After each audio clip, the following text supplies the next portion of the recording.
Hi, boys and girls. I hope you're all doing well. Today's read aloud is going to be of a book titled The Little Corona King by Ellie Jackson. And this story talks about the coronavirus, which I'm sure is something that all of you have heard about on the news and on TV, and you probably have heard your parents speak about it. And hopefully, the story will give you a little bit more of an understanding of what the coronavirus is and some ways that you can help prevent it and stop the spread of germs. Okay? Like most children in schools all around the world, Jack and Emily sat impatiently in their classrooms at the end of the day waiting to go home. They crowded together with their friends in the corridors before racing excitedly out of the door into the fresh air. Their head teacher had asked them to give their parents a very important letter about some new things they might have to learn to help stop people from getting sick and what could change for a little while both in and outside of school. Jack and Emily begged their mom to let them go to the play park after school like they normally did, but mom said they had to go straight home. Jack thought this was strange, as they nearly always went to the play park after school with their friends. As soon as they got home, mom sat them down around the table and explained to them about the letter from their school.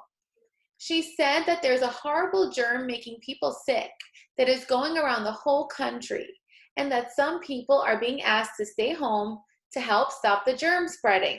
The letter explained that the school would be closing for a while. This little germ is a type of coronavirus with a special name that means crown, except this germ is not a real king. Mom called it the little Corona King. It makes people sneeze and cough and feel really, really hot. Luckily, most people don't feel any worse than when they catch a common cold or mild flu. But sometimes there are people who do feel very poorly and might even have to go to the hospital. Mom said that everyone needed to work together to help stop the little Corona King from making people sick. And one way to help is to stay away from busy areas and crowds for a while, because the king likes to travel between people when they get too close. Just then, Dad walked in with some big bags and boxes of extra food. Dad said that all of this food meant they wouldn't need to go out as much to the shops where the little Corona King might be, which Jack thought was a very good idea indeed. Jack didn't like the sound of the little Corona King. He might not be able to see his friends, go to the play park, or swimming lessons. He might have to stop playing football. But he also didn't want to get sick or anyone else to get sick either. So he thought he could put up with missing out on a few things for a short while.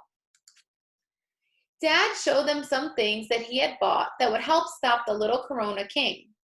Firstly, lots of soap. Mom said that if we wanted to stay healthy, we had to wash our hands lots of times in the day, but especially after the toilet, of course, before we eat food, and after we come in from outside. Next, Dad brought out a mask, but this wasn't a beautiful animal mask or a spooky Halloween mask. Instead, the mask made Dad look like a doctor and just went over his mouth and nose. Emily thought he looked funny, and Dad said we might need to wear one if we were going outside, or if one of us was feeling sick, as it would help stop spreading the little Corona King between people. Jack and Emily put a mask on Teddy and practiced washing their hands. Mom wanted them to count slowly to 20 while they put the soap on. She reminded them not to touch their mouth, eyes, or nose, as this is where the little Corona King likes to play. Jack came up with a funny rhyme to remember, and everyone laughed. Wash your hands 20 seconds at a time, don't pick your nose, and you'll be just fine. Jack asked what would happen to Mom and Dad now that school was closed. Would they have to stay with them too? Mom said not to worry, that there would always be someone to look after them, and that they would have fun together, playing games, watching TV, cooking, doing puzzles, painting, reading, and making obstacle courses around the house. Emily thought that sounded like a lot of fun. until Mom told her that if they stayed in, they would still have to do some schoolwork, but they would do it at home.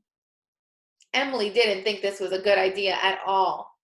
Home was for playing and watching TV, not doing schoolwork. However, Mom explained that all of her friends would be doing work at their homes too. And when she went back to school, she didn't want to miss out on all the work that they had done. Mom said that if they weren't able to see their family and friends outside of the house, they could call them to talk on the phone or see them on the computer and tell them all about the things they had done, making a camp, silly dancing, or painting a picture. Things carried on like this until one day, Mom and Dad heard on the news that the horrible germ was going away and that soon they could all go back to normal. They all cheered at the great news and couldn't wait to do all the things they used to do. Finally, the day came when the whole family raced out into the sunshine. No more little Corona King. No more being in the house. Time to see all their friends and family. Time to head back to school and tell all their teachers how much work they had done. So I hope you all enjoyed that story. I hope it made you feel a little more comfortable and just understand more about what the coronavirus is, or the Corona King. Lastly, the story tells us how to properly wash our hands. So let's read over that together. So 1, you'll use soap. 2, you'll rub your palms together. 3, you'll wash the back of your hands.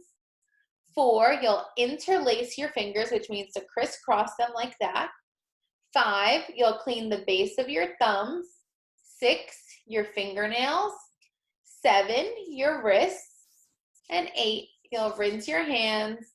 And then 9, you'll dry them. Remember to always wash your hands throughout the day. Keep them clean. Make sure not to touch your face too much, okay? I hope you all have a wonderful day.